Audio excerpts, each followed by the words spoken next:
Okay, great. Good evening, good night. Well, good evening, I suppose, for uh, most of my students here. It's around 10 o'clock at night here in India. We are joined today by my friend Bedatri D. She is currently freelancing in New York, and she's worked in a variety of fields throughout her life with a, coming from a similar academic background to us. So I thought this would be a useful opportunity for us to talk to Bedatri, learn from her experiences, get her to share. She is someone who has, from a very early age, I remember her telling me that she always insisted on being financially independent. So even when she was a youngster, I think, would it be school when you first started doing any kind of work, Bedatri? Freelance work? Yeah. अच्छा नीचे के to unmute করে দাও because yeah Okay, yeah yeah, yeah high school.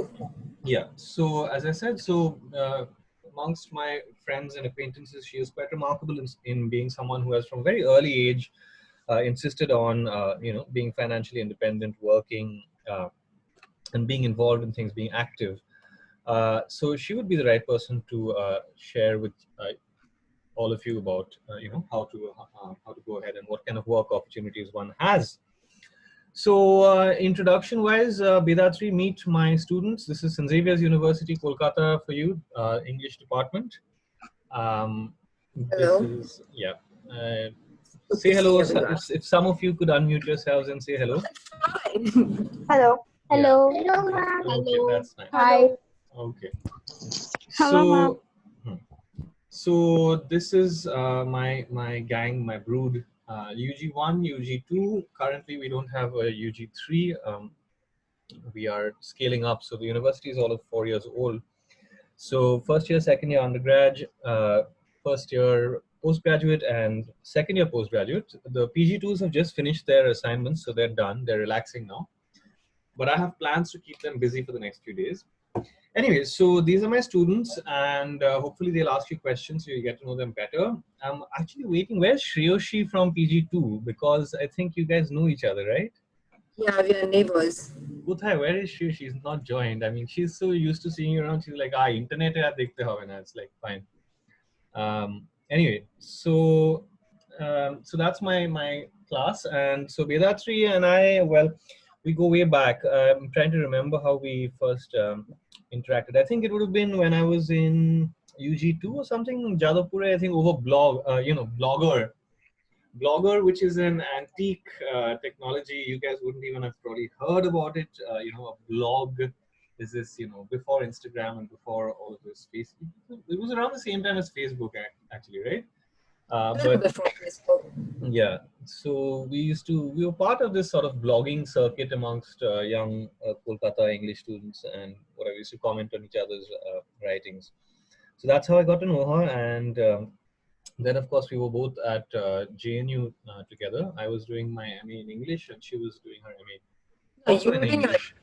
My you MPhil, were rather, yeah. I was doing my MPhil. So Bedatri was 1 year junior to me. She was doing her MA in English. And then, well, she can tell you herself. But yeah, so in fact, we're talking after a long time. So very nice to see you, Bedatri. And I might spotlight you if that's okay, when you're talking particularly. So okay. welcome to the spotlight, everyone. This is Bedatri. So why don't you tell them about yourself? And the plan, I think, for today is, it's very kind of unscripted. Yeah, please. Yeah, we're just gonna have you share your experiences of working right from the start until where you are now, and because you've been in so many different fields, you can give them some idea about each of these. So go ahead. It's good to see everyone. I just wanted to say that please feel free to interrupt me. Please feel free to ask me questions. I'll try my best to answer them. And you can also use the chat feature if you want. If you don't want to come on video, if you're uncomfortable, that's fine. And just, one thing, like, I agreed to do this because it's a very informal setting. It's like speaking to younger versions of myself, as it were. So I'm not coming to this from a perspective of being an expert or being someone who has figured everything out. I haven't. I struggle with figuring things out every day. Yeah, so I will start with when I started working. I started working in high school. I grew up in Calcutta, and I think it was, I mean, I think it was before high school. So we used to have these things called the Telegraph had a school version called the Telegraph in schools. Then the Statesman had something called the Voices. So I actually started writing because I would get very bored sitting at home. Like my parents were. They were both working outside of the home, which kept them away for long hours. So that's, and I think I realized pretty early on that I wanted to write, and that has pretty much been at the core of everything that I've done. I started. Bedatri, could I just, sorry to interrupt, but I think, Yeah. would you agree with me that identifying a certain skill set that you have early on is a pretty useful thing, right? I mean, Yes. even here, and we'll make this a conversation, I think, because that way we can represent both academia and Yeah, please, like, anyone who wants to like speak in between, ask questions, please. right, because Please feel free. you're mentioning, the fact that you realize that you like writing. So similarly, when I was also growing up, when I was in school, I identified early on that there are some things that I like and there are some things that I'm good at. And one thing I always tell my students when it comes to work, no matter what line of work you go into, I think it's very, very useful, it's essential to be passionate about it and have a certain ability with it. Do what you like doing and do what you're good at. Would you agree with that? Yeah, absolutely. And you can't, like, even if you don't have the clarity that, okay, I am a good writer, I'm a good speaker, I'm a good dancer, I'm a good singer, you also have to be open to the fact that people will tell you. If your English teacher in school is telling you that, oh my god, your essay is really good, Right. if that's something she's constantly bringing up in your parent teacher meetings, then I think it's important to pay heed to that. And thankfully, I've been, like, my parents are people who paid heed to that and found ways to encourage me to do that. But there are, I absolutely admit that I've had friends whose parents have been like, okay, you're a good writer, so what? You're a good singer, so what? How much did you score in your math paper? So I understand that that is a very valid concern with a lot of people, not just growing up in India, just about anywhere in the world. Uh, but I think for you, like, at a very personal level, you have to identify what your strengths are, and then just run with it. I think that's pretty much it. And I mean, going back to that idea of our parents telling us, I mean, I don't think in this big group of people I'm talking to, I don't think, I do think there's a large portion of us who have been discouraged to study English as an academic interest, because there is that idea that, and I think that is it's all over the world. It's not just in India. There is this thought that writing is something everybody can do. Film criticism is just something everybody can do, and it's a failure on the part of the society to not recognize the labor that goes into writing. And I think, I mean, one good thing about being a student in 2019, 2020 is the fact that we are very aware of the labor relations. I mean, at least we should be. So you have to understand that whatever you're doing, like writing, singing, dancing, whatever, these are all extremely laborious things to do. So please, if anyone tells you, oh, anyone can write, and if you're scoring 100 out of 100 in your math class, it does not mean you turn up a good essay. You turn out with a good essay. So these things are different and these things are nuanced. And going back to that, I took up science in class 11 and 12 because I mean, not because my parents really wanted me to do. They would have liked. I mean, they did have a preference, but they did not like push me to do it. But all my friends around me were taking up science, and I was asked, "Oh, what do you want?" Like, at the end of class 10, or the middle of class 10, they asked me, "What do I want to do?" And I remember saying that I'd like to study English. And I still remember the principal of my school saying, "Oh, English, you can study science and study Yeah, I English. had You the can same. study commerce and study English. You can study humanities and study English." So I ended up with science, and till date, with the pandemic, with all my jobs, those 2 years, classes 11 and 12, were the most difficult years of my life because I was doing something I was not enjoying. And I know this is a difficult conversation to have with parents, but like I remember the day my ISC exams got over, I put down my books, looked at my father, and said, "I'm never touching these books again. You will not. I'm not going to appear for any of the engineering tests. I'm not. I was done." And I'm not saying that scientists can't be good writers because a lot of scientists are good writers. I just realized that I could Can not do I it. just contribute to this because I had a kind of slightly different experience. So incidentally, talking about scientists who can write, my sister's a scientist and she's a good writer as well. She does a bit of popular science writing, in fact. But when I was in 11 and 12, when I finished class 10, my school teachers also said, he's bright, let him do science. And my father had passed away then. He had already passed away 3 years ago. And as you guys know, he was a physicist. And I feel that had he been alive, I would probably have been pressured to, take up science. But my mother is a remarkable individual, and she said, "Do exactly what you want to do."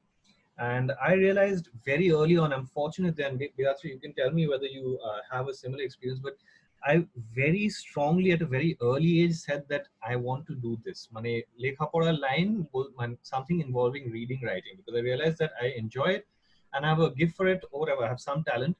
So at the end of class 10 and going against my school, I said that I'm going to take elective English, which wasn't offered in my school, in fact. I had to do it all by myself. So it was a great challenge. And I did that. And so yours was a slightly different journey, I suppose, because you did science. But I guess the good thing in that sense is that it opens up more doors, or it doesn't shut as many doors as your parents would have said, I guess, right? When English you can still do after science. So anyway, Yeah. our students are slightly beyond that stage by now. Some of them have just Yeah. joined college. So do continue. Having said that, you're all studying English, you're all students of English, you're in college. I also don't think it's fair to, I mean, that happened to me when I started my undergrad. I went to Delhi University for my undergrad in English. I think there's also an unfair expectation of someone who's come into undergrad to study English. There is an unfair expectation. There is an unfair academic expectation that everyone, oh, okay, now you're in BA English. The next step for you is MA English. And then you do your MPhil, and then you do your PhD, and then you teach. It's like, it's English literature is made to sound like this dry academic subject, which it's not. And I've had friends, and you also have friends who did English literature and went on to do an MBA and are doing Absolutely, very yeah, different things. absolutely, yeah. So I think what English literature or studying English or recognizing your own talents does is, for me, it told me I can write. And then you go with any job description that wants a good writer. And believe me, like, with the pandemic, with everything, at the basic of all things, people need good writers in all jobs. I mean, maybe a nurse doesn't have to be a good writer. I'm not sure, but like, I'm just saying, jobs need a basic core talent, and then they can build on it. If you have the aptitude for that profession, you can learn, you can teach yourself, you can learn, and I do that every time. But again, I think for me, realizing that I want to write and I want to hone it, I want to be a good writer, I ask for feedback from my teachers and everyone who is reading me. So I think for me to realize that I can write, and this is something which is one of my core strengths, helped me pick up. It was literally like that when no one around me was interning when I was in college, but I thought, no, I've heard people interning in, like, my friends who were in the US, my cousins who were in the US, and I was reading these books. So people were interning. So I said, oh, I have to intern. Like, I had Are you 3 talking about months long. Beljar? Sylvia Plath. Yeah, Belgium, not just Belgium. I mean, Belzar is not the picture of an ideal intern. We don't want to turn up like that in life. Yeah. But also, I had 3-month-long summer vacations, and I was coming from Delhi to Calcutta, and my parents were out working, so I could not imagine myself sitting for 3 months at home. So I started, and like nobody took interns. I remember my first internship was with Hindustan Times. They didn't even have their Calcutta office anymore. It's crazy. But I think now, I mean, people have opened up to the idea of having interns. So somebody I knew somebody who worked in Hindustan Times, so I could speak to them and I'd be like, I just need to come in and work. Like I can't stay at home for 3 months. And that's how my first internship happened. And they did not pay me a penny. And it's terrible. Like, if you can help it, don't work for free. Don't, like, I'll say this, like, I'll probably punctuate every sentence with this. If you can help it, don't work for free. Yeah, If I was nothing just else. reading an article on this issue, Bedatri. I thought you could contribute to this discussion. But the whole free internship, unpaid internship thing, it's a system that promotes privilege in a sense, because only the people who can afford to, sit for 3 months and, not earn add to their family income can do such a thing. So it presumes, or it's premised on a certain amount of privilege. But Of course, yes. but still, it's better And to also, do. if nothing else, if you're just, especially for the students in undergrad, if they don't want to pay you, then the least they have to give you is your transportation money, the money you're spending to get to the place of work from your place and coming back. That is like, because you're not earning, and but that is an expense you're having to bear every day to get to your workplace. So at least your transportation money, and if they can, some lunch money. I think that is not the ideal. They should be paying you for the labor you put in. But I think here the tricky I thing think, for some of our students is that summer ঠিক আছে internship, but otherwise their timetable is quite kind of it's difficult. Now there's a couple yeah, of I factors was that let me just finish this point, which is that the campus is in Rajarhat, and for many of them they have to travel 1 hour a day. So coming to university itself, I think it would be difficult to go for an office kind of job while being a student. যেটা যাদবপুরে করতে পারতাম, because nobody cared about attendance, so you could just bunk and you could give your exams and do a job in the background. But so it's a little bit difficult for these kids. But what I will say is, I think because now everything is online, I'm sure yeah. you can. So what do you say about that? On physically to No, যেতে I হয়? definitely No, this year has definitely taught us that pretty much everything can be done online. So, and I'm not, when I say that, I'm not saying it's going to be easy. And especially in Calcutta, where people had not even heard of getting interns. Like, when I spoke to the editor at Hindustan Times back then, she said, we've never had an intern. We don't know what an intern will do once they come in. But like, thankfully, the editor I was reporting to took it up as a challenge and said, okay, let's get an intern and see what they can do. And I'm really glad that happened. So that was and again, going back to what you said, Prayag, I was only interning during the summers when I was coming home from college.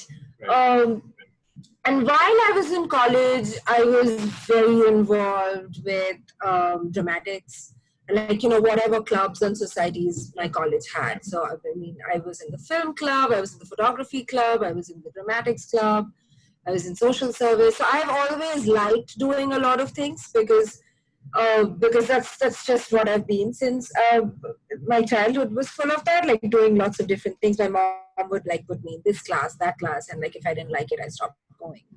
Um, but yeah, I think, and also I don't want to sound like a 70-year-old, but when you're in college, those 3 years of undergrad, grad school is more, it takes more work, but the 3 years of undergrad, like those 3 years for me were a blessing, because like, as long as you did your work, did your classwork, did your homework, whatever, nobody was asking you questions beyond that, and there were no expectations beyond that. So it was like I was free to do whatever I wanted, and like my parents said, they had a one sentence brief to me. They said, you can do whatever you want, but your grades can't fall.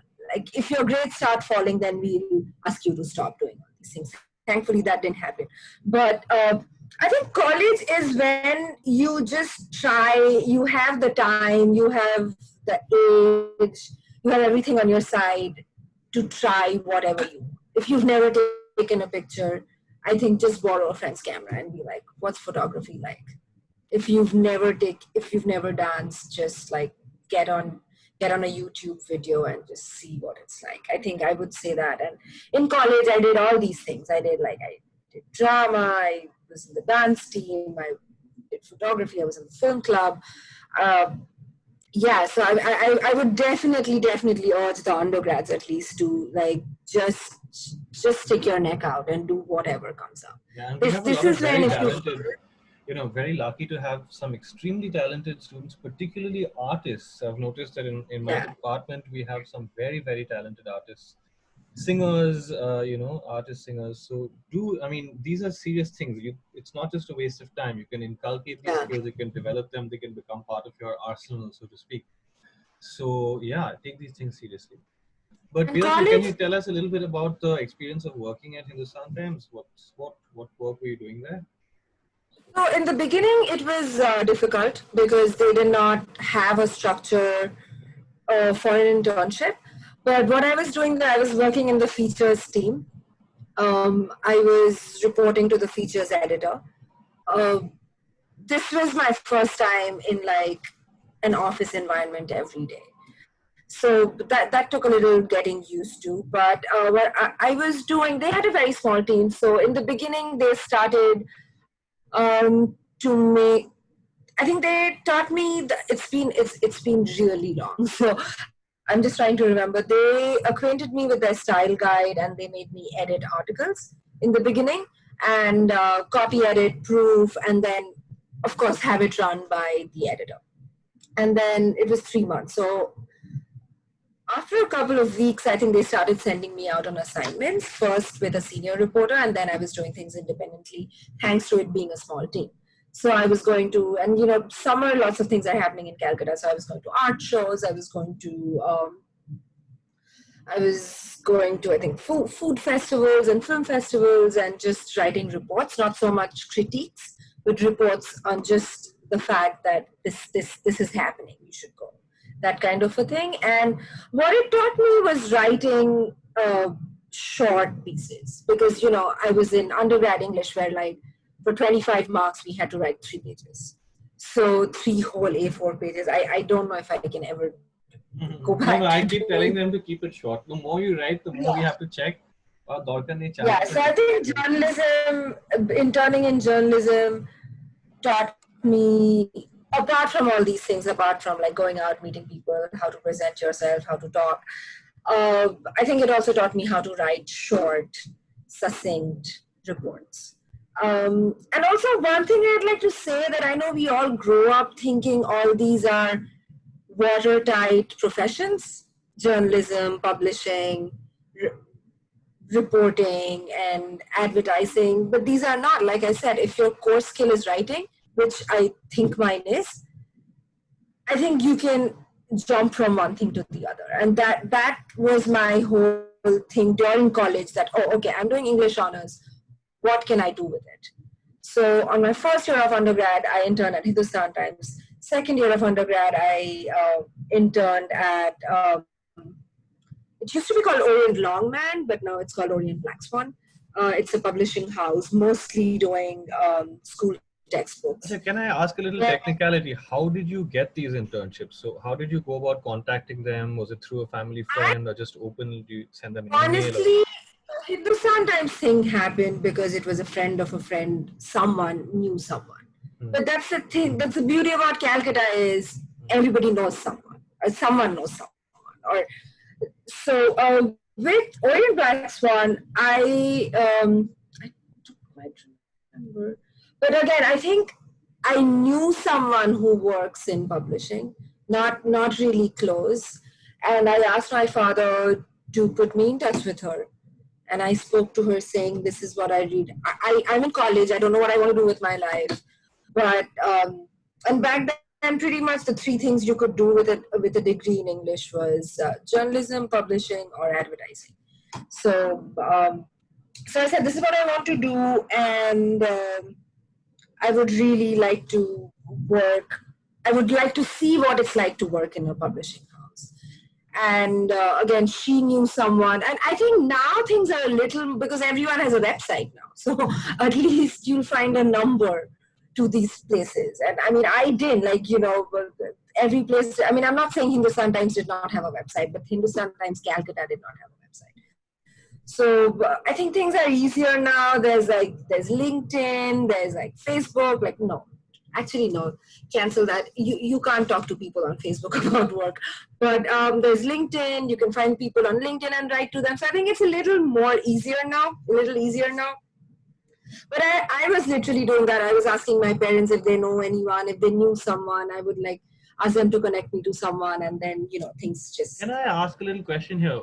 See, I don't know much about LinkedIn. For academics, it's academia.edu and ResearchGates. But I gather that LinkedIn is something like an academia.edu for professionals, for non-academic work, right? So it's like somewhere between like a Facebook and an academia where you can connect with people. It's like a professional Facebook and Twitter.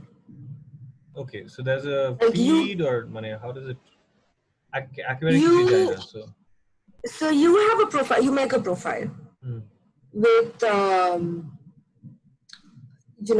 with your work ex and with your CV and everything, and then there is a jobs tab where you can look through.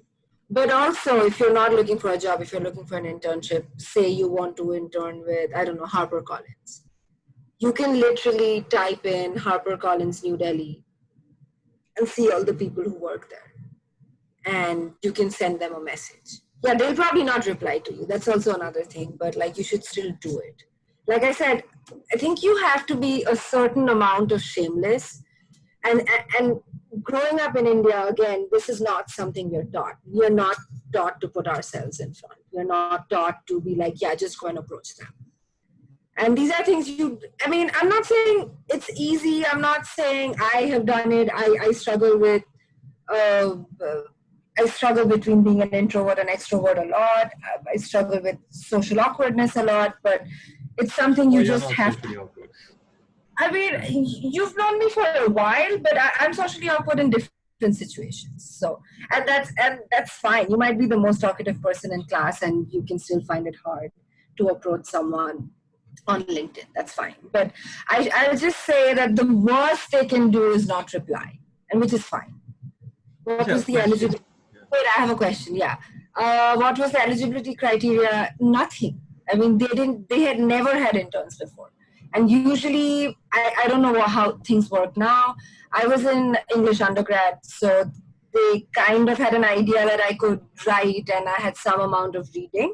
It didn't hurt that you were in a good department as well, right? I mean, you were in Lady Shri Ram College, right? Yeah, I went to Lady Shri Ram College, but I don't know, maybe that helped. Maybe that helps. And in that case, guys, the Xavier's badge is one good thing here. People will listen to you. I mean, even though this is the new branch of Xavier's, but having that tag is something that people will, they'll give you some patta. And also, if you can talk to your older professors who have taught batches before you, and since Xavier's, say, was a college, you can ask them that, are any of our ex-students a journalist? Yeah. And most probably from English departments, the answer will be yes. So here the really good thing is that there's an alumni association which is world famous. So the St. Xavier's College and University they are separate alumni institutions, but there are still links, there are still connections. So you have to sort of, wade through it and figure out and make those connections and approach people. But the St. Xavier's College Alumni Association is an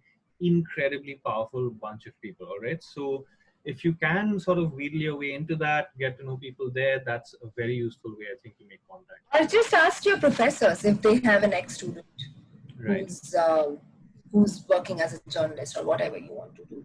And of course, that makes things easier. When this professor connects you to this person, it just makes things easier. But yeah, I mean, to answer your question, there was no eligibility criteria, but I just had to tell them that, I am studying English, and I can read and write well.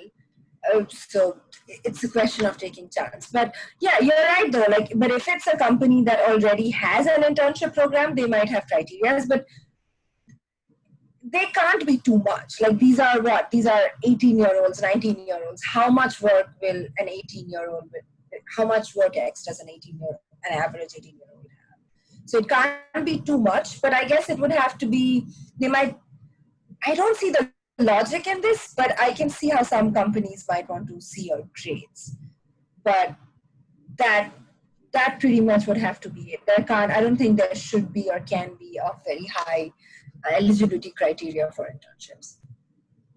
Especially if they're not paying you, then they have no right. I don't think they have any right to tell you how much you should meet their expectations if they're not paying you anything. Okay, so do continue with your narrative.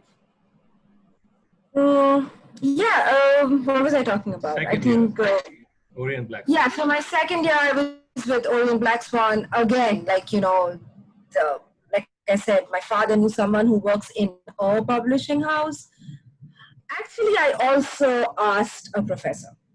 I did. I asked a professor then who seemed approachable, and I said I'm going, and she was from Calcutta.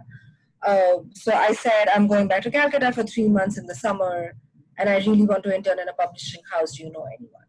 So that didn't work out, but I did go to someone who knew someone at a publishing house, and which is very common in English departments, because either there are people working in publishing houses, or 9 out of 10 times your professors have written books. So incidentally, students, I have a lot of contacts in publishing because of these three professions that are associated with English journalism, advertising, and publishing. The only thing that I have worked in while doing my studies is publishing. So, and a lot of my batchmates from Jadavpur are very well placed. Oxford University Press e ache, ekjon Oriente ache, Rupate ache. Most of my batchmates ended up in the New Delhi publishing scene. So if you guys want me to try and put you in touch, I can try and do that. So do feel free to talk to me. Okay? Continue. Yes. Also, again, if I can help, I don't know how Orient Black Swan works anymore. I haven't worked in Calcutta ever, and I moved out when I was 18, so I'm not sure how many people I know, but if you think there's a chance, I can share my email with you. There's a chance that I might know somebody, please write to me. Because this is the only way this happens. Like, you have to know people, and not all of us know people. Yeah, but ask your neighbors, ask your family, do they know anyone who work in the industry you want to work in?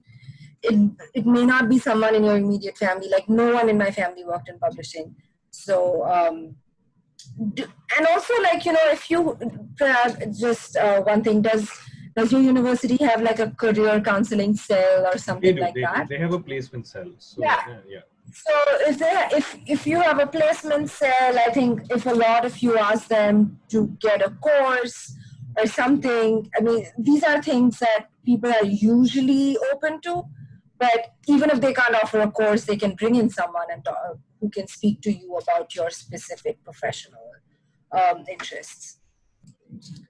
So that was my second year. I came back to Delhi after that. Could you tell us a little bit about? See, the nitty-gritties. A lot of my students haven't done any of this stuff. So, in fact, publishing editing even I can share. So, for me, if I'm missing out on something, please, like Ishan did, please send me your questions. You're most welcome to turn on your video and ask. Right. Please stop me when you think I should stop. So again, Bedatri, you could agree, but for me, in the experience of working in publishing, it was mainly I was doing what's called copy editing. So copy editing is a bit like proofreading plus. Proofreading is just scanning through a line, seeing if it's grammatically correct, typographically correct. Copy editing is being able to suggest content changes, adding footnotes, okay, maybe querying this. So most of my experience of working in publishing, it's been freelance, and it's been copy editing. So is that what you were doing at Orient? Or?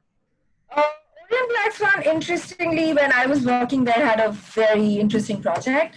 Was they were taking a series of school textbooks from India, and they were making an edition for the Bangladesh market. So it was very interesting because, and these are like textbooks for kids, like third standard, fourth standard kids. I remember working on the math books and changing the names.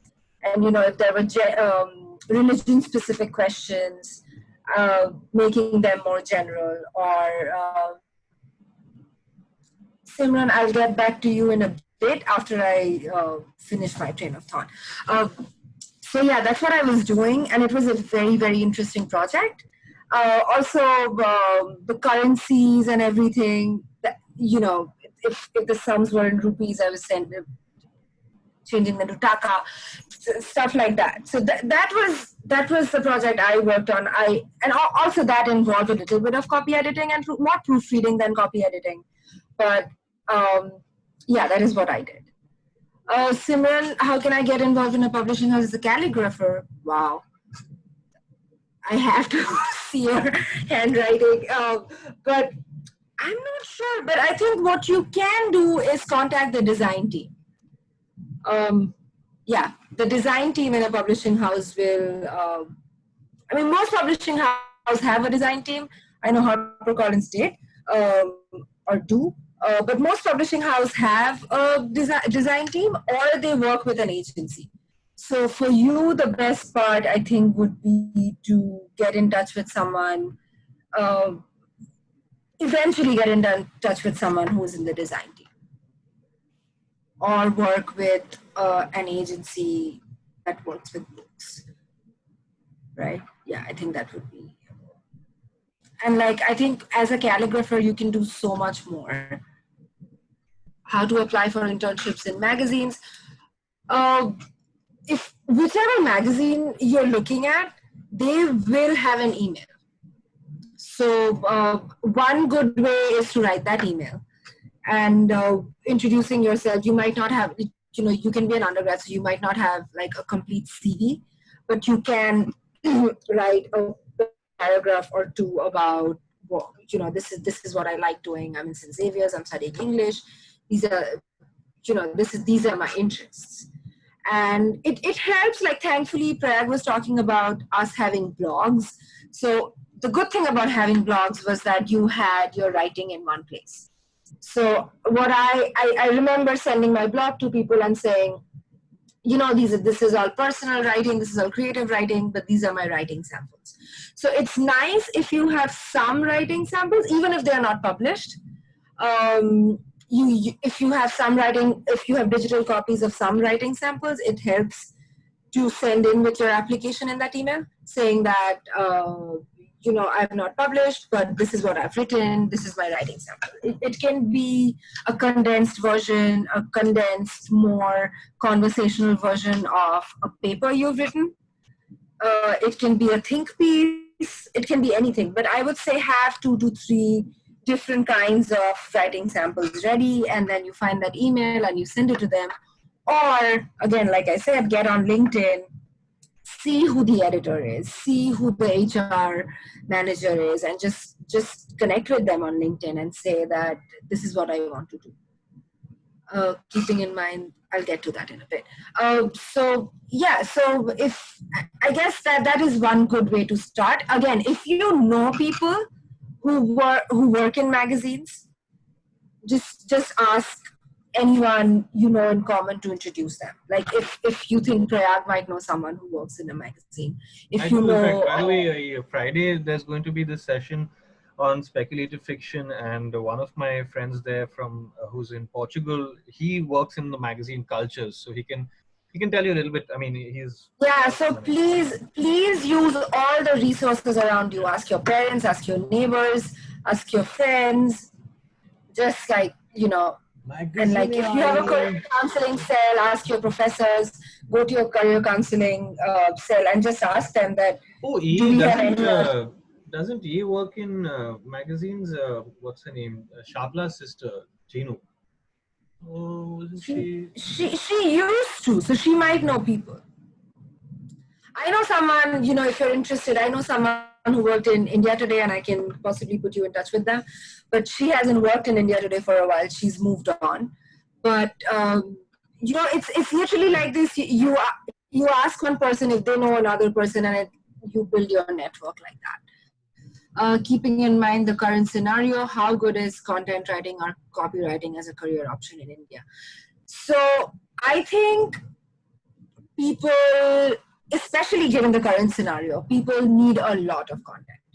People are reading books at home. People are watching more TV. It's just, I think, and also in general, as a larger sense, beyond the immediate context of the pandemic, content writing and copywriting is something I think people will always need. Because like I said, you might have computers ironing your clothes for you, but why will people buy that computer? Why will people buy that robot? It's because they'll see an advertisement for it. So I think it's always a good option. I'm not, because I don't live in India. I don't know the timeline for when the offices are opening or how long they're going to work from home. But it is a very, content writing for me, I think it's one job which will always be there because everybody needs. But I mean, content writing, it's got some cons, right? I mean, it's not well paid at all. I did it for a little while, and you have to keep hounding them. Yeah, I think you and I were doing it for the same person, right? I think both of us were. Yeah, that person was a nightmare. But content writing is such a general term because everything is content. So it depends on what you're writing the content for. Are you writing it for a medical transcription service, which would be very dry? But if you are looking to get some pocket money, I mean, Prayag did that. I did that. I think half the people we know did that. So you might want to check into what kind of content writing you want to do. But I do think, given the current scenario and even beyond, it is a good fallback career option. If you can write, use it. Hello, ma'am. Is it possible to apply for internships in magazines and newspapers as an undergraduate student? Yes. That is the ideal time. Because, also please stop calling me ma'am. But that is the ideal time. And ideally, if you have 3 months summer break, that is the perfect time. I don't know how much of a summer break we get. Hey, folks, how much of a break do we get? At least a month, I think. No, more than that. You normally on a normal semester, you're done by May. You get May, June basically off. Yeah, 1.5 months. A month. But এখন তো সবই break. এখন তো সবই break. Yeah. So yes, I think as an undergraduate student, I mean, I also don't know if Femina or like Vogue has a principle or like if they think that you have to have a BA. So, I think different magazines will have different qualifications required for an intern, but I definitely think if you're an undergraduate student, that is the best time you can apply for because you work for 1.5, 2 months, and then you get back to whatever your coursework is. And you have a fallback option. Most of you have a living situation which can house you through the summer. So it's not like you don't have to, the focus is not earning a lot of money. So I think to answer Amelia's question, this is I think the perfect time to intern is as an undergrad. Shuli, what are the benefits of writing research paper or projects for different people as an intern? Shuli, do you mean that if you're writing good research papers, how does that make you a good intern? What are the transferable skills? Is that your question? You can unmute yourself if you can hear this. Yeah. But I think she's generally talking about something. That's what I'm saying. Yeah. So again, another thing you have to understand that if you write well, you're a good writer. If you write well, if you have a good imagination, of course, some people write research papers better than a short story. And some people do better beautiful. So I think what you have to, as an intern, if you're applying to a newspaper, you can say, I've written research papers, which means I'm good at researching, which means I'm good at citing sources, which means I already know the process of ethical writing and research. I'm the So plagiarism you monster in have this to, department, so I'm always driving them crazy about plagiarism. yeah. So I think that's an excellent question. If you've written research papers, then you already know how to research. You already know how to look at different sources. You already know how to cite your sources. You already know the ethics of writing it. You already know the ethics of not piracy. What's that word? Plagiarism. So you can always talk of it in terms of that. And of course, as a student of English, you can say that yes, my research papers have been academic, but personally, I like fashion or like whatever you like. Personally, I like Western music. So, you know, and if you're a good writer, you can draw that bridge. To kind of So chip I in over think, here, like one thing that we are doing here, at least I'm running a kind of summer reading camp for these kids where I'm sending them a reading every day and they're writing. And some of them are wondering, if I'm not going to end up doing academics, what's the point of this? The point is that practice of writing.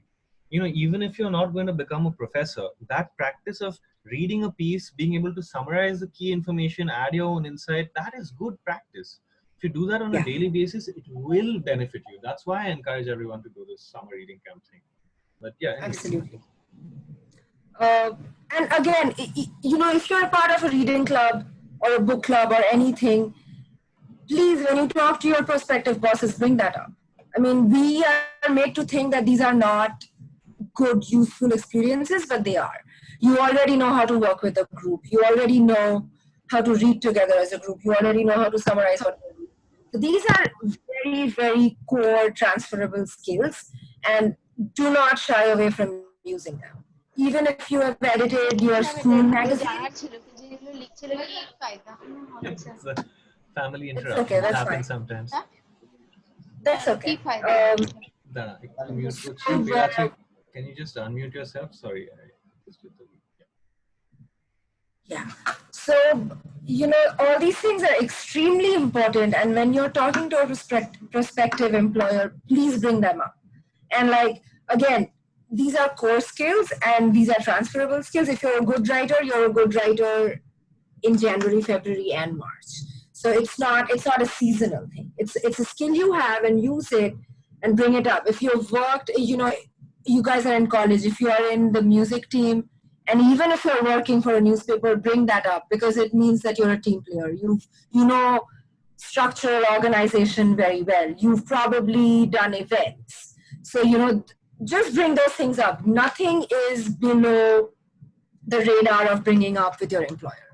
Like I edited my school magazine and I brought it up in my internship because I already had the time management skills that, at that point I was 18 and I already knew what it's like to work with a deadline.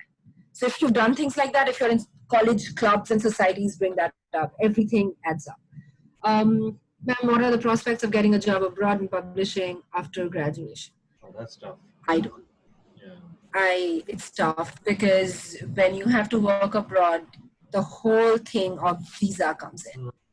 So for you to have no work ex and then convince the company to sponsor your visa, it is tough. And after this whole pandemic, it'll get tougher. So I think what you So, should ma'am, probably, if yeah, so I asked this question. So, would it be a better idea to pursue a master's in publishing, like I want, and then apply for a job, like There's in no that particular masters in country? publishing in our country, but you have No, postgraduate certificate courses. in that particular country. So, like I have researched about in the UK. So, the Okay. University of Stirling in Scotland, it has a really good publishing. that's where Single Mandy someone went, from there. right? So Yeah, you should, yeah. Oh, yeah, You'll meet her on you should, Friday. You can ask her. yeah, ask her those questions. Yeah. Mimi okay, Mondol will But yeah, explain. I mean, I do think from my experience, Tanvi, I do think it's a better idea to get into the country that's what I did mm, with the US, to get into the country as a student because that's an easier visa. And if you get through, they'll give you the visa. They're more. If you get through the college, then getting the visa is easier. So I would say yes, definitely. You should go into a new country if that's what you're after. You should go into a new country as a student, mm. and then then get a job after. And like I think UK, it used to be 3 months, but I think they are extending the time period where they were in. I mean, in the US, it's called the OPT, optional professional training. So every Yeah, country will they have are. time Uh, where after you graduate, yeah, you they're can look for. proposing a new law where the student will have, I guess, 2 years after their graduation period. They can, find a work and they can work there for 2 years. It's a bit That is expensive though. Let me definitely. warn you, because Hmm. I was in this situation not even 2 years ago. So আমার যেটা Hmm. হয়েছিল, the reason why well, I didn't really try to stay back, but I finished my PhD and then I had the option of extending my visa by 1 year and Hmm. getting a sort of what you call a look for work visa, basically. But Hmm. it costs about a lot of money. So something Hmm. like, I forget, like close to a lakh to get that Hmm. extension. And at that point, I had spent so much No, of but my. Prague, things are changing. Like the Whatever, UK yeah. rules are changing now. It's Like all that's what in, I was hinting at. yeah. Hmm. But and I'll speak about it a little more to respond to Ishan's question also. But when you're abroad, it's great you want a job in publishing, but again, like Parag said, it's expensive. So if you have to work in a cafe, please work in a cafe. Don't listen to your Indian relatives who say working in a cafe is not what people in our family do. It's a Uh, legacy of caste. it's a legacy of caste. It's a legacy of looking down upon labor. So yeah, if that's what it takes for you to stay on in the UK and do your, because your job might not pay you that much. That's the sad part. Your first job might not pay you that much. And if you have to work in a bar, if you have to work in a cafe, do it. And Like, if you think not telling your parents is gonna help, don't tell them. ma'am, right now, like I have freelanced for some time right now, and this I've gotten an idea that this like careers, like starting jobs and following this uh, particular course like BA English and stuff, it might not pay you a lot. So you'll have to just go for whatever comes your way. So First, like Yes, freelancing, and like I've seen that. yeah, but the thing is, like, if you do find a job in publishing, say for company A, they might not want you freelancing for company B and C. Mm. So there are always these things to to think about. But definitely, I mean, it's 9 out of 10 chances your first job will not pay you well Mm. enough for you to live comfortably, make rent, and everything. And sure, and if your family is able to support you, you should take that support. But I also will say that if it takes you to do something else on the side, you should do it. Mm. Okay, I have a few more questions. Can you please explain once more how LinkedIn works? Okay, so LinkedIn, if you go, I'm not an expert again, your career counsel cell should be able to guide you better. But it is a website which is pretty much like Facebook, but it is for job network. So it is imperative. sorry, একটু mute করছি, হ্যাঁ, folks. Just a sec. Yeah, Bedatri, can you unmute yourself again? Sorry. Yeah, I just wanted to make sure they're not asking me a question. But yeah, LinkedIn is basically you make a profile, and it's kind of more imperative to mention your work experience if you don't have a work experience. But there's also a space where you can write your career goals and stuff. And again, like most of these companies will have their own LinkedIn pages, like Facebook pages. And once you go on their page, you'll see who works. They kind of list all the employees who work in that company. So if you're looking for, say, Penguin, you just search Penguin. Or like, even with the Penguin website, they'll tell you might know who the editor is. And if you think then, and if your research tells you that Parag Ray is the editor in Penguin, then you go on LinkedIn and look and literally search for Parag Ray Penguin, and his profile will come up, and that's when you can just like send them a message. That's how LinkedIn works. And again, they might not reply, but like it's worth a shot. You will also see the other people who work at Penguin, and you can get in touch with them. How to send in illustrations to newspapers, magazines, website, they do not respond to emails. Again, I think if you've already emailed and they haven't responded, then I think the best way is to get in touch with the editors or the design team. If you don't know anyone, LinkedIn is a good way. But please ask around. You're in an English department. High chances there's someone in the department who knows people in newspapers, magazines, or websites. Ask your classmates if they know people, if they have family friends. Literally, I can't stress on this enough.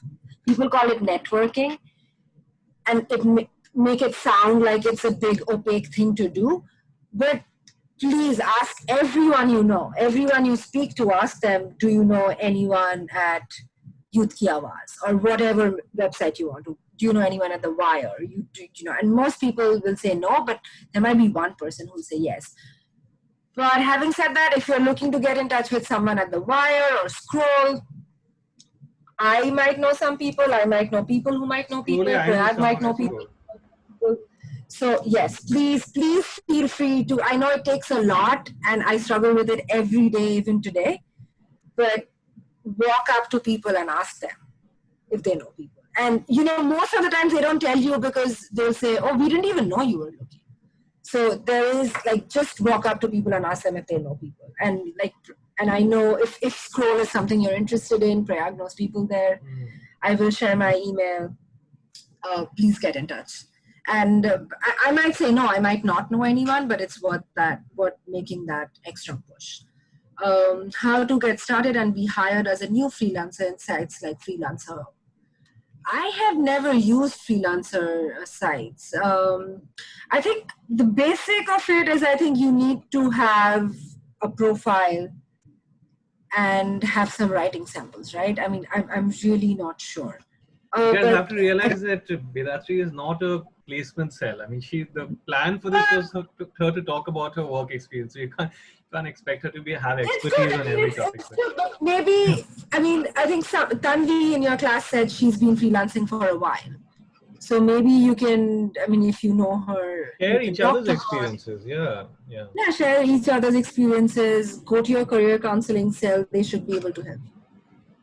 I'm sorry, I haven't worked with freelancer.com at all. So I wish I could have been more helpful. This might sound awkward, but if you could please tell us how you ended up in New York. Okay. So I ended up in New York, and I might say things that don't agree with everyone's politics here, but I need to say, I mean, it was a big part of why I left India. So I was, this will be a longish conversation. Let me go back to where I stopped with Prayag. So after that publishing internship, I went back to college. Then I did an MA. I also appeared for journalism entrance exams, and I got through a lot of the journalism schools. But somehow I just thought it would be for me, it would be a better idea to do my MA. So I did my MA. I was in Jadavpur University for 3 months, and then I moved to JNU. You were my junior by one batch there, remember? Yeah. I was in Jadavpur, but I really wanted to go back to Delhi because that's where all my friends were. And I went to JNU. After 2 years in JNU, I really did think. Actually, Bedatri, can I ask you something? Just one sec to interrupt, because this is an interesting decision that you make. I mean, you made, and maybe you can tell us why. Because you left actually the best English department probably in Asia at that point for New Delhi. You knew it was not as good a department. You go to that university, say that. No. These rankings are extremely random. Who's making these rankings? Are you telling me the JNU English department is better than Jadavpur English department? I'm not. How do you even say better and worse? How? Well, I mean, actually, technically, JNU English department does rank quite well. It does rank well, but we all know that there were about 5 people in the department at that time, whereas Jadavpur, there were 20 people, of which there were 12 Oxonians. So, I mean, the department was better, but why did you leave it for JNU? And again, before I start off, this is my experience. I have my best friends are from JU, and they've had very different experiences. So, like I said, when I was in LSR, when I was in undergrad, I was doing a lot of things. I was just and I think that I had an extremely busy college life. and I came back to Calcutta because I did not want to do an MA under TU. So I came back to Calcutta, appeared for the Jadavpur exam, got through. I took admission because I did not know if I would get through JNU, and it was close home. It takes like 10 minutes from where my parents live to Jadavpur, so that was great. But having said that, for me personally, I think the campus in Jadavpur was studies and chilling, and nothing. Mostly chilling. Studying and chilling, there was nothing in between where, like, I was in dramatics, I was dancing, I did film clubs, the photography clubs. These were things I was used to. There's a Raja club. Yeah. But, yeah. Yeah, This but... is being recorded. I must remember it's being recorded. Yes. So those were things that I really missed. And like I said, like my friends were in Delhi. They were, a lot of them were pursuing MA under DU. I wanted to be with them. I really like Delhi. A lot of people don't agree with me here, but I really liked Delhi. I still do. So I wanted to go back to Delhi. It's not a comment on Jadavpur, why I didn't stay back. But I just wanted to go back to Delhi. I had dreams about JNU. I've always wanted to go to JNU. So when that happened, I had to follow that. Agreed. I mean, I left for JNU as well. I mean, I could have done my MPhil in Jadavpur, but I was like, I've had it. So yeah, I think the lesson here is you can't be going to the best campus, alleged best campus in Asia, and still not like it. Yeah, and that's okay.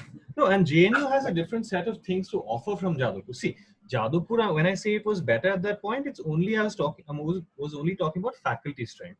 Faculty strength wise, it was peerless. But JNU has the whole world to offer. I mean, the milieu is just larger. You're interacting with people from all over the country. So it completely depends on. Yeah, it completely depends on what you want out of your MA. You can be absolutely happy in Jadavpur. I wasn't. So, and that's not telling on anything. This is a long-winded way. Ishan, just to answer your question, I was working after I graduated from JNU, I was working for the Ministry of Information and Broadcasting in Delhi. I was helping them commission documentaries for Doordarshan and Rajya Sabha TV and all the state-run channels. And then the government changed. There were new censorship laws, and I found it, as a creative person, I found it extremely stifling to work under censorship laws. That is when I decided that I would either find a new job or go back to studying. And I applied to New York University. I applied for an MA in cinema studies, for a second master's, because again, one thing I was very clear about, that I did not want to do a PhD because teaching does not appeal to me. This is personal. Clearly, there are people on this chat who like teaching. I don't. And that is the whole point of this chat. That is the whole point of this chat, to talk about things that lie beyond academia. I came to New York University for my master's in cinema studies. And after that, I worked. My first job was in film distribution. Then I started working in a production house as an associate producer, and on the side, I'm also a freelance journalist. I write mostly on films, but I write about like larger culture journalism things. So that's the website, so please go and check out Bedatri. Yeah, and if you see that I have written for an outlet that you might want to write for, please let me know. I'd be happy to make connections. Ishan, I hope that answers your question. That's how I ended up in New York. I've been here it'll be 5 years in August. I still don't know if I want to live here forever. And a lot of that decision depends on the visa regulations of this country. Suppose I already get a job. This is Galaxy A5's question. Suppose I already get a job, most probably teaching, but if I want to publish write-ups or write for some company, magazine, organization for extra income, side profession, or as a hobby, and I want to do it from home, can you suggest any organization? Yeah, all these newspapers, our professors write in newspapers all the time. If you are, I mean, all these the Telegraph has academics writing all the time. The Wire has academics writing all the time. Scroll has, so yeah, uh, that's a completely viable idea. You can do it. People do it all the time. Um, can you suggest an organization? Like I said, Telegraph does it. Scroll does it. People love listening to what academics think. Where can I apply? Do you have any idea about BuzzFeed India? I did apply. I did write for BuzzFeed India a couple of years back, but I do think the editors have changed. But again, if you're an academic and if you want to write a think piece on what your area of expertise is, I don't see why BuzzFeed would be opposed to that idea. And even if you don't want to write, I mean, like, I don't know, your academic focus can be on Renaissance literature and you want to write on the next Karan Johar film, I think that's absolutely fine. But yeah, just to answer your question in short, that is a viable ambition to have. And most organizations, especially the ones who do more progressive journalism, like Wire, Print, Scroll, they'd absolutely be open to that idea. Bedatri, just to kind of plug some of the gaps in the narrative, you did some work in journalism and then publishing, but you also worked in advertising for a bit, right? So can you tell us about that? Yeah, in my first year of MA in JNU, again, I had 3 months for my summer vacation. So I came back home. And at that time, I actually had a friend working, like Sanjana was working in advertising. So by that time, I had a friend working in advertising. And I was like, I can write. I've never done advertising. What can I do? So I spoke to the agency she was working with. And I started working as a copywriter. I was interning as a copywriter. And like for people who think creatively, who can think and write succinctly in 1 or 2 lines, I think advertising is a fantastic career option. And again, it's a career option that I think will last beyond the pandemic, because again, people will not stop buying stuff. Yeah. Sadly, that's how capitalism works. And in case you're interested here, I have a lot of contacts in advertising. My former partner, Nondini, she has worked in advertising her whole life. So she's currently based in Bangalore. So yeah, I can get you in touch. And that she's worked for several... Again, like, remember, you're in an English department. So everything you want to do, there may be someone who's already done it from your department. So, and it just becomes easier to talk to a St. Xavier's grad, a St. Xavier's alumni, as a St. Xavier's student. So always ask your professors. Like, I think that should be your first thing. Like, you ask your best friends, you ask your family, you ask your neighbors, then you ask your professors. And then you should talk to the alumni cell. Do you think taking a diploma course and applying for a grad certificate on publishing is a good idea? Yes. I mean, I am the kind of person who loves to study and read. So a diploma course, a degree is always a good idea for me.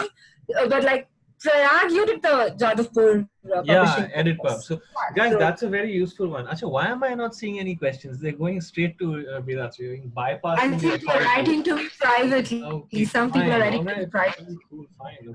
So yeah, I did a course in publishing. I did a course in publishing as well. So it's good.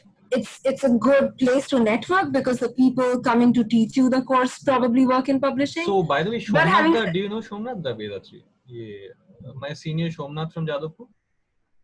I might have. So he was teaching her at St. Xavier's briefly. So Shomnath Da basically was teaching EditPub. So Jadavpuri EditPub is the premier, it's the best editing publishing PG Cert course. There's no MA, but there's PG Cert, which is like it's a 3-4 month course, and you can do it. It's very good, and Shomnath is the one to get in touch with because he was teaching there, so he knows the whole system. Yeah. Yeah. So yeah, I will never say no to a diploma course or a degree.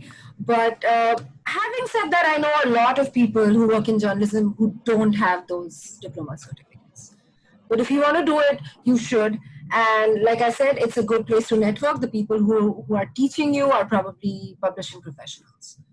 So if you can afford it, both in terms of time and money and energy, you should do it. Yeah, I think that's the end of questions. Yes. Right.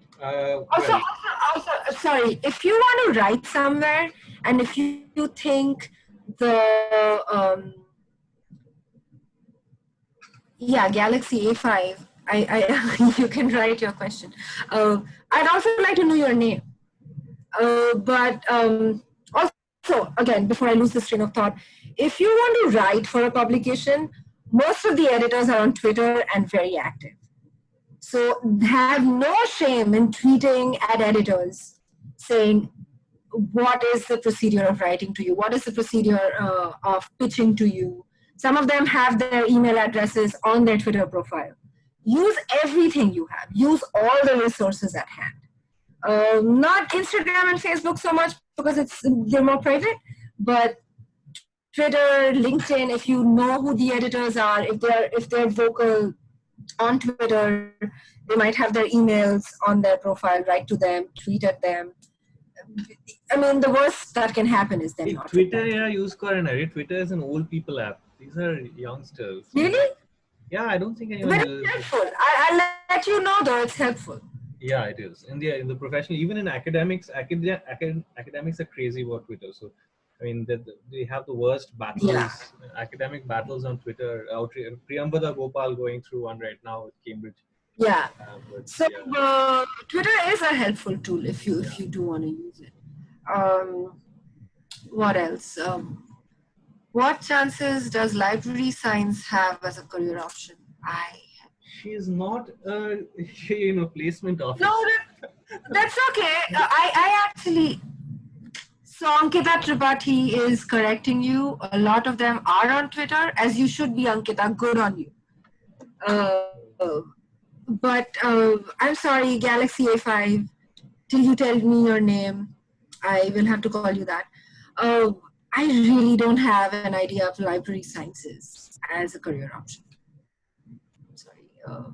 But I know people who've done library sciences in the US, and I've worked with them in libraries and stuff. But I don't have. এরা তো লাইব্রেরিতে যায় না, library science আবার পড়বে। Library first go to do you know what a library is? First find a library, go to a library, read a book. Shujaya, I'm sorry. Like, you can go to the library if you want or not. I'm not going to enforce rules here, but I'm sorry, I don't know much about library sciences. Ma'am, having no experience in any sort of writing, is it too late to apply for a job in copywriting or content after post-graduating? No, it's not too late. I left a job and became a student again, so I don't think. How does it affect my resume? Yes, so it is a little frowned upon to have gaps on your resume. But if you can explain what you were doing during those years, say you went back to school, and when I say school, that's the American English in me, like you went back to college or university. If you can explain why there are gaps in your resume, I think it should be all right. But it's not too late, but at that point, you will be a postgraduate starting an entry-level job. So if you are okay with that kind of money, if that makes you comfortable, it's not too late. Having said that, I'll also say that, again, this is something I really wish someone told me when I was younger. It's okay to have gaps. It's okay to take gap years. It's okay to not jump into an MA after BA. It's okay to work between your BA and your MA. It's okay to not want to do an MPhil right away. It's crazy. Like, I stopped after MA and I didn't want to do an MPhil because I thought I've been studying since I was 3 years old. And when I graduated my MA, I was 23. So I'm like, for 20 years, I've not done anything else. So please take, if you think you want to work for 2 years between a BA and an MA, and India is opening up to this because, I mean, everyone told me that nobody does this in India, but India is opening up to this. there are people, and the engineers do it all the time. The engineers work for 4 years before doing an MBA. So please, if you think you need time between degrees, do it. So Ishan, you might even want to, is Ishan in undergrad or PG1. PG1. So yeah, so maybe you can use this time to gain some kind of an experience or internship, so which you can use as the work ex when you graduate. But yeah, it's not too late. Achha, I'll just say here, folks, ma'am doesn't have infinite time, so let's try and wrap up in maybe 10 minutes, 5-10 minutes, hopefully. So, yeah. If you could say a little bit more about your experience in applying for film studies abroad and a scholarship. Yes, this is what I know. So, like I said, I was working. I really did not have the time or money to take my GRE. So that in itself reduced the number of institutions I could apply to. I knew I did my research. I knew NYU did not need a GRE. I knew King's College London did not need a GRE. These were the only 2 places I applied to. These were the only 2 places I applied to. My parents could not have afforded an education without a scholarship. And I didn't have money to take a GRE, so I did not have the money to fund my education in the US. So yes, if you are in that situation, you have to build yourself up for disappointment, because scholarship opportunities are there, but they are very less. So in your research, you also, when you research for what colleges you want to apply to, you should also research. You can ask them, like the colleges abroad are very open with the student services. You can ask them, you can explain to them your situation and be like, this is my situation, my parents don't have the money, or your parents might, I'm not making assumptions, but I'm talking about my case. My parents didn't have the money, I've just started working, I don't have savings, so if I have to go to the school, I need a scholarship. So you say those things, you do your little research on if they have scholarships. So you apply to those places. If they have a small scholarship, ask them if they allow you to work and earn money. Ask them if you can find a job on campus, if they will help you do that. So to be very honest, when I applied to NYU and King's College, I got through both. And I think, again, going back to taking time off and working, my 3 years of working, I think, put me in a good stead. It made my application stronger. So King's College I got through, but they did not have scholarships, or I did not qualify for the scholarship. And London was prohibitively expensive. I couldn't do it on my own, so that was a no. NYU initially gave me an 80% scholarship, and even that was too much for me. So I actually, if you hear from a university abroad and if they've accepted your application, ask them as many questions, push the envelope. Like, they gave me an 80% thing. My mother said, take it, we'll take a loan. There was no way I was going to take a loan. And I'm so glad I did. But again, if you have to, please do it. I did not have, I don't come from a family that can pay off these loans. So they gave me an 80% scholarship. I wrote to them saying, thank you very much. I still can't do it. So they were like, and this happened. And I please push the envelope. Please write these uncomfortable emails. I said, I can't do an 80% scholarship. Thank you so much. And they were like, let us do the numbers and get back to you. And they got back to me and said they'll give me a 100% scholarship and they would let me work on the campus so that I could earn some money on the side. So ask these questions, ask as many questions, get on Skype with them. And no question is stupid. And this is you're talking about a lot of money. Or even no matter how rich our families are, their money is in Indian rupees. So when you convert that to dollars, it often does not account to much. So I would say there are scholarships, but you have to research. You have to, when you're applying, write to the student services, ask these questions. Yeah, I hope that answers your question, Mritika. I'll also leave my email. If this is something you want to do, if film studies is something you want to do, you can write to me anytime. I'd be happy to guide you. Amelia is asking me, what does a journalism course include? I don't know. I did not go to journalism school eventually, but I guess it would include a little bit of political science, a little bit of reporting, editing, and stuff like that. But you can definitely ask Prayag. He knows people who have gone to journalism school. My uncle is the chief of bureau of the Telegraph, so I know. Yeah, but no, this person, Amelia, wants to know what is a journalism course include. Course. So, Okay. yeah, so I don't know. I did my BA and MA in English. আমাদের and then চেনার considered- মধ্যে journalism কে পড়েছে বলতো? Okay, if Prayag can't put you in touch with people, I know people who went to journalism school. So I do. can I put you. think I do know some people. Yeah. Yes, sir. I do go to the library with a sad face. I'm sorry you were called out like this. Ishan, ma'am, honestly, this has been really helpful. I'm so glad. What would be the ideal time to GRE or maybe go abroad? This is up to you. If you think this is the ideal time, you should do it. Acha, before But having said the GRE needs it preparation. does. So I've given the you GRE, might want- guys. It's not easy. Okay, let me warn So you might it's- want to. Yeah, You might want to factor in the prep time. 2 months at least. the 2 amount months.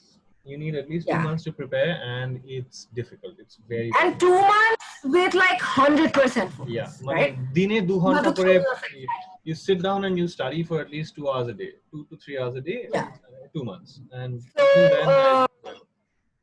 Ideal time to go abroad is whenever you think it suits you. But I I was did going to not- ask Bedatri, sorry, but the COVID situation, because linking up with this ideal time to go abroad, maybe we could kind of wrap up with that slowly about this. How do you again, maybe I don't know, but what do you think about this job situation now, and how are things going to be impacted? I mean, not that any of us are kind of professionals on this matter, but what's your instinct? No, neither, and I don't have an idea when things are going to get better, honestly. But I'll say this: that through the last 3 months, we went into lockdown. New York went into lockdown in March, so it's been a while. But through March to June, I have had work. I have had freelance writing work. I've had copywriting work. So I do think. I do think if for me, my core skill is writing. So if your core skill is writing, if that is something you want to do with your life, if you know you're good at it, if people have told you you're good at it, then COVID or no COVID, people need writers. So I think, but if the larger question is about when will things open up, when will there be more jobs, I'm on the same boat as you. I don't know. But I see around me, people are getting hired. People are getting hired, people are getting jobs. They might not be going back to offices for the next of this year here in New York, but I do think if your basic skill is something like you're a good editor, you're a good writer, those are skills that stay with you. And always, when you're applying for a job, think about what they have a job description. And it may not be something you've done before. It might say they want experience in managing teams. And you, on your first impulse, you might not think you have that experience. But like I said, if you've been in a society, if you've been in a club, if you've been an editor in your school magazine, these are things you have worked with teams. Just try thinking of all your experiences as professional experiences. If everything you've done, every skill you've acquired, think of it as a professional tool. So if you're a good writer, then push that. If you've been the president of your dramatics club, push that, because you're a team player already. You know how to run an organization. Probably not a big organization, but you know how to run a micro organization. PGs have done a lot. They organized an entire fest all by themselves, PG12. Exactly. They did a very So good job. Very good job. Please put that in your CV, or when you're talking to an employer, talk about that, because you already have experience fundraising. You know what it takes to get the department to pay up for the things you need. So please, I mean, nobody told me this and I wish they did. Please use all your, look at all your experiences as professional experiences. Okay, can I ask us to then slowly wrap up? Bedatri, thank you so much for sharing your time.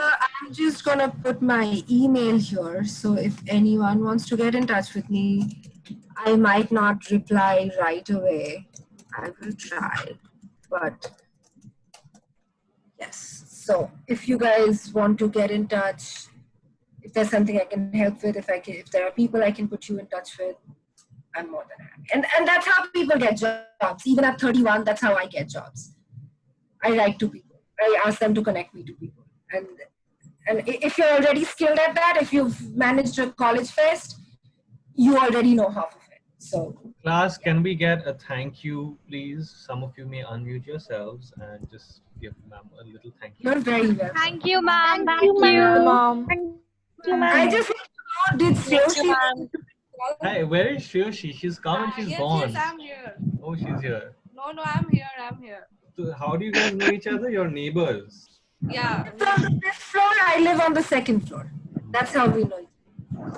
Small world.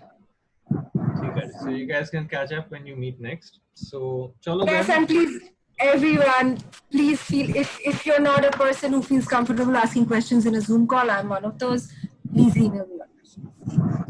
Right. Okay. Thanks everyone for coming, and thank you, Bedatri, for sharing your time with us. And we'll be in touch. Thank you so Okay? much. Good night. Thanks. Bye. Good night. Good night, bye. Bye.